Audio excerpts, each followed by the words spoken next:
विद्यार्थी मित्रांनो, सह्याद्री ट्युटोरियल्स मध्ये तुमचं स्वागत आहे. शेवटची संधी आहे. हे आता उरलेले काही दिवस आहेत ना, ही शेवटची संधी आहे आणि आपल्याला त्या संधीचं सोनं करून दाखवायचं आहे. याचा अर्थ काय, की ह्या 10-15 दिवसाचा पुरेपूर वापर करून आपल्याला आपला रिझल्ट इम्प्रूव्ह करायचा आहे, हे लक्षात घ्या. व्यवस्थित लक्ष द्या. Rotational dynamics part 2.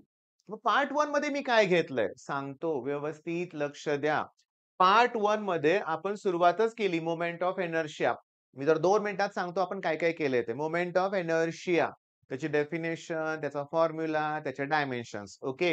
नंतर वेगळे-वेगळे ऑब्जेक्ट, म्हणजे कुठले ऑब्जेक्ट घेतले होते आपण? रिंग, डिस्क, रॉड आणि स्फिअर, हे 4च ऑब्जेक्ट घेतले होते. पण त्याचे 4-4, 2-2, 3-3 फॉर्म्युले आपण केले होते. म्हणजे tangent in the plane, tangent perpendicular to plane, या टाइपचे फॉर्म्युले आपण बघितले होते. त्याच्यानंतर मी तुम्हाला सांगू का, की IO equals to IC plus mh square. Torque equals to I alpha. Kinetic energy equals to half I omega square. Angular momentum equals to I omega. हे सुद्धा तुम्ही केलेलं आहे. हे डेरिव्हेशन्स तुम्ही केलेले आहेत, लक्षात घ्या. Plus vehicle along horizontal maximum speed mu S R G. Well of death minimum speed under root R G upon mu S. याचे पण डेरिव्हेशन्स तुम्ही केलेले आहेत, लक्षात घ्या. पॅरलल एक्सिस थेरमचं प्रूफ तुम्ही केलेलं आहे. परपेंडिक्युलर एक्सिस थेरम तुम्ही केलंय. I Z equals to I X plus I Y. हे सगळं नाही केलं तर पहिला ते करा. पहिला पार्ट बघा. नुसतं 2x, 1.5x स्पीडमध्ये व्हिडिओ बघायचा. चला मी बघितलं. नाही. मला तुमच्याकडून असं हवंय, की ते करायचंच आहे तुम्ही. ओके.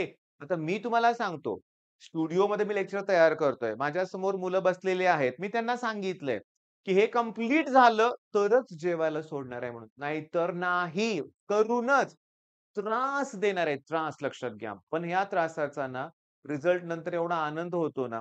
ऐका माझं व्यवस्थित, लक्षात घ्या. बरं, मग तुम्ही पहिला पार्ट बघितला असेल तर आपण थांबवलं होतं कुठं? Law of conservation of angular मोमेंटमचं प्रूफ. ते मी तुम्हाला पहिल्यांदा देतो, लक्षात घ्या. बघा मी सांगतो ते नीट लक्ष द्या. अँग्युलर मोमेंटमचा फॉर्म्युला असा लक्षात ठेवलाय आपण, एमव्हीआर. अँग्युलर मोमेंटम म्हणजे पी इंटू आर. पी म्हणजे linear momentum, mass into velocity. पण तिथूनच आपण सुरुवात केली होती, की आपण L bar that equals to R bar cross P bar असं घेतलं होतं. ओके. आता याच्या प्रूफमध्ये थांबा, इम्पोर्टंट अनाउन्समेंट तर करायची राहून गेली. आज एक पूर्ण दिवस, आजच एकच दिवस बरं का, लक्षात घ्या. संघर्ष बॅचवर रोटेशनलचे 12 व्हिडिओ आहेत. मी ते फ्री करतोय. आज संध्याकाळी 12 वाजेपर्यंत. मग तुम्हाला ते 12 व्हिडिओ बघायला किती वेळ लागणार आहे? जास्त वेळ लागणार नाहीये. पण त्यात मी सगळे न्यूमेरिकल्स तुम्हाला जो पॉइंट राहिलाय, parallel axis theorem, perpendicular axis theorem, सगळे डेरिव्हेशन सगळे त्याच्यात घेतलेले आहेत बरं का, व्यवस्थित. न्यूमेरिकल सगळे घेतलेत. मग आज एक दिवस ते फ्री मी करणार आहे. एक दिवसासाठी ते तुम्ही बघा, कंप्लीट करा. ओके. चला इकडे बघा. ह्याला मी डेरिव्हेटिव्ह काढतो with respect to time. DL by DT. मग इकडे पण लिहितो मी D by DT R bar cross P bar. Okay. तिथं मला घ्यायचंय आता derivative product rule. Okay. Product rule मी कसा घेतोय नीट लक्ष द्या. First term as it is, derivative of the second term plus derivative of the first term into second term as it is. Vector product आहे. क्रॉस प्रोडक्ट आहे. Order important आहे. त्यामुळे पहिल्याचं derivative first term as it is आहे ना, सुरुवातीला लिहा. दुसऱ्याचं डेरिव्हेटिव्ह दुसरंच लिहिलंय. पहिल्याचं डेरिव्हेटिव्ह काढताना अगोदर लिहा आणि मग क्रॉस दुसरं. आता किती सोपं आहे सांगा बघू. फक्त फॉर्म्युल्यानुसार ह्या स्टेप्स लिहिल्या की नाही आपण आता. आता ही गंमत आता आहे. सांगतो, लक्ष द्या. डीएल बार बाय डीटी हे आर बार.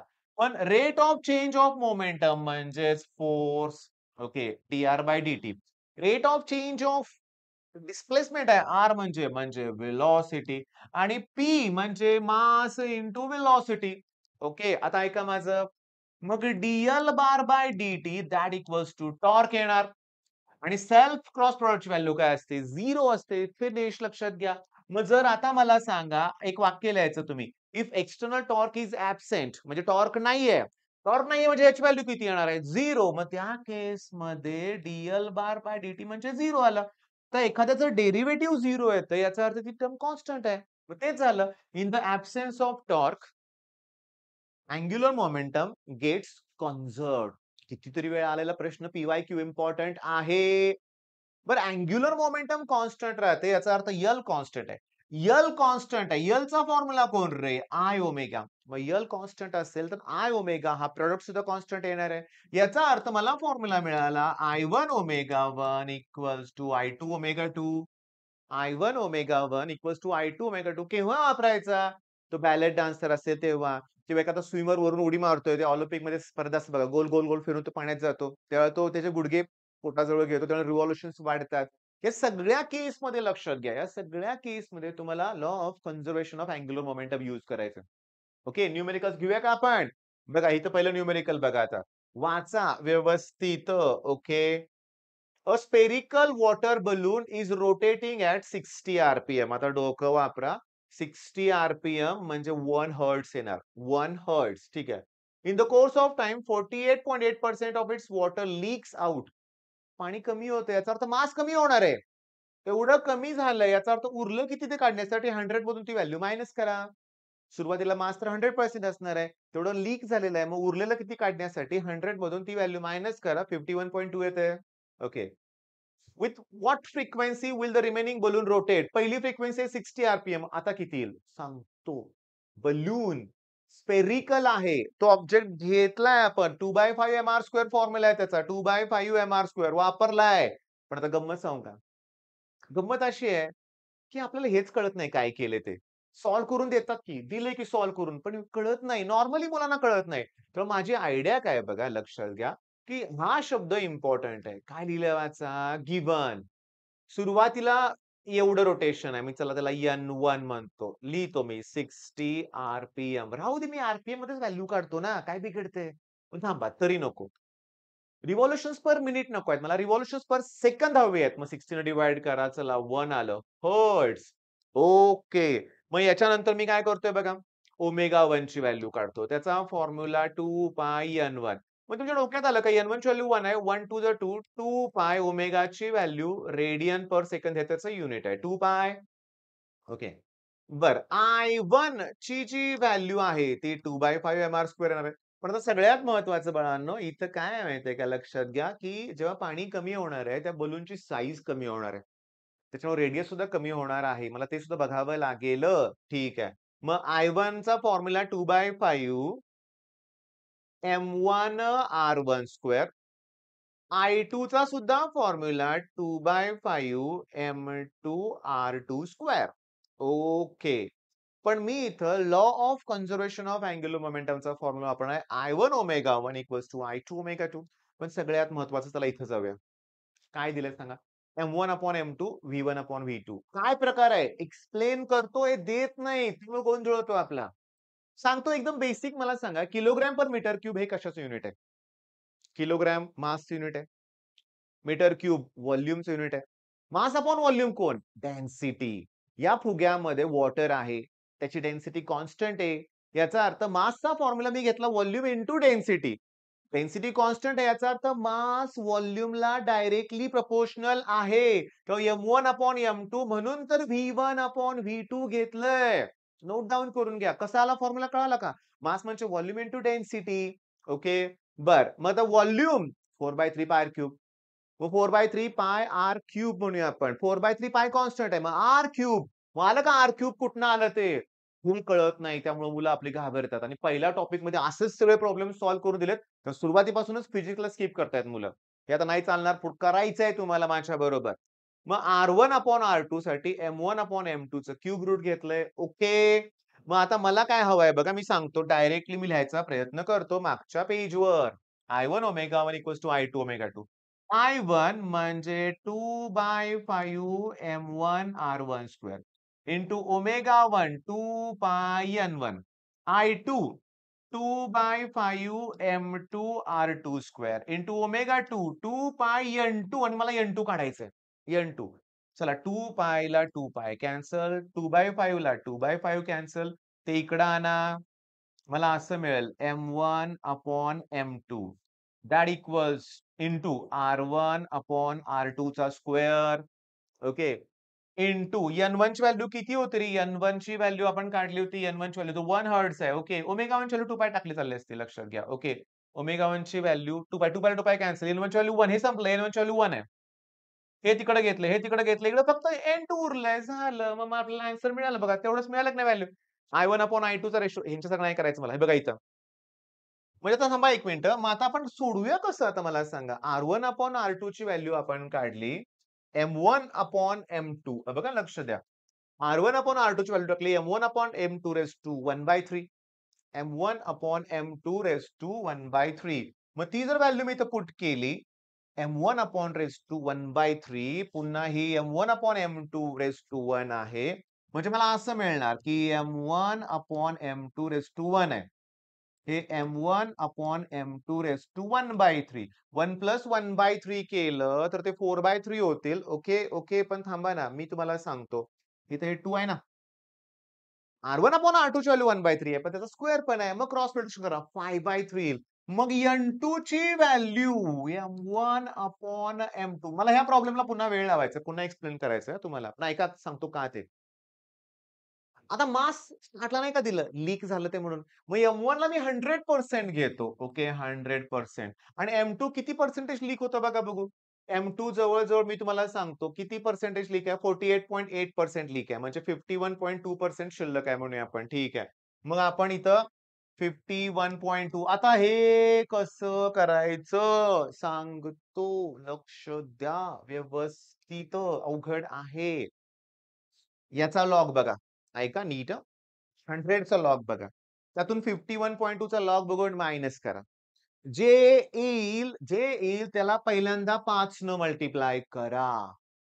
5 न मल्टिप्लाय करून लॉगची जी टर्म मिळेल त्याला 3 न डिव्हाइड करा आणि एवढं करून जे येईल त्याचा अँटिलॉग बघा. मग तुम्हाला N2 ची व्हॅल्यू मिळेल आणि तीही कशी असणार आहे? हर्ट्ज किंवा RPS म्हणजे रिव्होल्यूशन्स पर सेकंद अशी असणार आहे. भयानक प्रॉब्लेम आहे. भयानक, भयानक लक्षात घ्या. पण थांबा ना.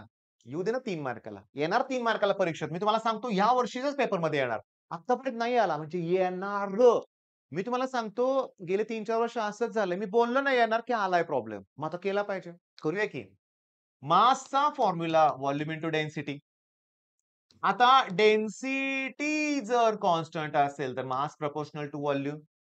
व्हॉल्यूम कुठला ऑब्जेक्ट आहे? स्फिअर आहे. मग त्यातलं 4/3 पाय कॉन्स्टंट, मग मास प्रपोर्शनल टू आर क्यूब. मग आला का M1/M2 R1/R2 चा क्यूब. आणि माझ्याकडून काय झालं होतं माहितीये का? समजून घ्या बरं का मी तुम्हाला सांगतो. हे सगळं सोडवलं की आपण आता गंमत बघा. मग हे इतकं किचकट-किचकट वाटतंय ना तुम्हाला लक्षात घ्या. सरळ इथं law of conservation of angular momentum वापरलंय. I1 ω1 equals to I2 ω2. I1 ω1 equals to I2 ω2. Okay. जरा प्रॅक्टिस करायला याची. ओके. इकडे जो फॉर्म्युला आहे तो अतिशय इम्पोर्टंट आहे. पॉवर 2 मार्काला आलाय परीक्षेत. Torque into omega. पण आता इथे मिस्टेक शोधा तुम्ही. किलोग्राम मीटर स्क्वेअर म्हणजे आय ची व्हॅल्यू दिले. Okay I. ठीक आहे. तर सगळ्यात महत्वाचं 60 आरपीएम. आता इथेच बघा 60 आरपीएम म्हणजे 1 हर्ट्झ होतं ना. मग त्यांनी 60 आरपीएम ला त्यांनी इथं 2 व्हॅल्यू टाकले की जे चुकीची आहे. तुम्ही करेक्शन करा. ओमेगा 1 0 आहे बरोबर आहे. ओमेगाची व्हॅल्यू 2 पाय एन. एन म्हणजे फ्रिक्वेन्सी. त्यासाठी मला याला 60 ने डिव्हाईड करा 1 येईल. म्हणजे इथं आन्सर तर 2 पाय येणार आहे. त्यांनी 4 पाय छापलंय. अल्फाची value final angular velocity minus initial upon time. मग फायनल किती आहे? 4 पाय नाही 2 पाय आहे. मग 2 पाय अपॉन 2 पाय इथं 1 येणार रेडियन पर सेकंड स्क्वेअर अल्फाची व्हॅल्यू. मग आयची व्हॅल्यू 2 आहे, अल्फाची व्हॅल्यू 1. ओके. ओमेगाची व्हॅल्यू 2 पाय. मग इथं ओमेगाची व्हॅल्यू 2 पाय, अल्फाची व्हॅल्यू 1, 2 पाय इंटू 2, 4 पाय येणार लक्षात घ्या. समजून घ्या हे सगळं गडबड आहे. गटबट आहे. समजून घ्या. पण ऐका ना, पॉवरचा formula torque into omega. Torque into omega. मग मी तुम्हाला सांगतो पॉवरचा फॉर्म्युला टॉर्क इंटू ओमेगा हा लक्षात ठेवा. ओके. आणि अल्फाचा फॉर्म्युला हा आहे. ओके. मग माझं ऐकता तुम्ही 1.2 सॉल्व्ह प्रॉब्लेम जरा बघा रे बघा 1.2 सॉल्व्ह प्रॉब्लेम आणि करण्याचा प्रयत्न करा. तर या लेक्चरमध्ये तुम्हाला वाटेल सर हे अवघड आहे काय जमेना. नाही जमलं पाहिजे. हे न्यूमेरिकल आणि हे न्यूमेरिकल हे केल्याशिवाय तुम्ही पुढे जायचंच नाही लक्षात घ्या. करा की प्रॅक्टिस. आल्यावर कशाला सोडायचंय? 7 मार्काचा टॉपिक आहे. न्यूमेरिकल येणारच आहे. येणारच आहे लक्षात घ्या. येणारच.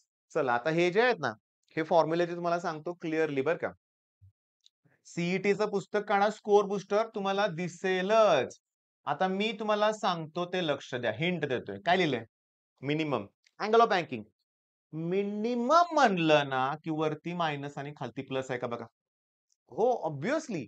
पण जर मला मॅक्सिमम व्हेलॉसिटी काढायची असेल, तर ऑब्व्हियसली वरती प्लस आणि खाली मायनस येणार. वाढवायची आहे ना व्हेलॉसिटी, मग वरती प्लस आलं पाहिजे ना, न्यूमरेटर मोठा पाहिजे ना. कमी करायचं आहे, तर मग वरती मायनस आलं पाहिजे. पण कुणाचं सबट्रॅक्शन करायचं आहे, तर पहिला टॅन थिटा लक्षात ठेवा. मग tan theta minus mu S आणि दोघांचाच प्रॉडक्ट खाली आहे mu S into tan theta. वरती येणार tan theta plus mu S आणि दोघांचंच प्रॉडक्ट खाली आहे mu S into tan theta. Numerical मी सॉल्व्ह करून देणार नाही आता. नाही, मी न्यूमेरिकल सॉल्व्ह करताना वेळ घालवणार नाहीये.